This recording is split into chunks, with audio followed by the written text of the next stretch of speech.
pasiporo ziraboneka turazifise kiretse yuko abantu ari benshi.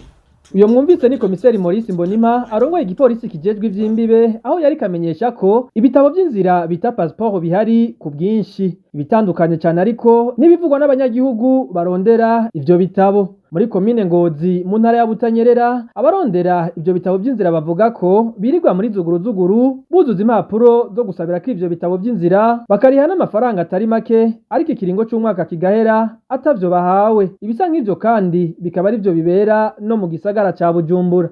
Pasiporo atari n'ubugesera kw'ironke biragorana nyene uvuga yuko ngize demande no munsi badashobora guha rendez-vous itariki nka 5 z'ukwezi kwa 10 hamukariyo hamugasura ukacurindira ko bazorikora kahinduka ku 10 kahinduka ku 11 gasamukyo kubera nko ku 12 kuri twebwe abanyagihugu turasaba ababijejwe yuko tunyarukiriza mu gatura twarishe amahera tugatanga n'ibituranga serese passe passport biragoye kuronka nukuri badugije amahera ariko ntibaca bakoresha umwanya wogira umuntu abironka byihuse. Ikindi kinegurwa n'abanyagihugu muri ico gipolisi kijejwe imbibe ni ingene muri kino gihe kurondera impapuro z'inzira zo mu bwoko bwa laissez-passer arizo murekarengane hamwe n'ida CPGR ataho bitaniye no kurondera umuzi wibuye. Mbere benshi mu rwaruka ruzirondera rukagirizwa ibitandukanye nk'uko rwavyiganiye RPA.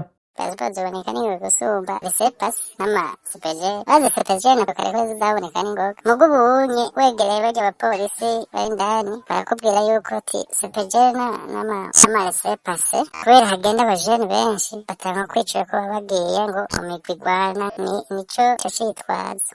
Ivyo rero biruko mu gihe uramutse igipolisi kijejwe imbibe Maurice Mbonimpa we yaraye yemeje ko kimwe mu bituma abasaba ivyo bitabo vy'inzira bateba kubironswa ari uko babisaba hageze ko bafata ingendo ivyamirirwa kure n'abatari bake na cane cane abamaze igihe kinini barabisavye ariko bakarindira amaso agahera mu nzira kandi barahejeje no kuriha.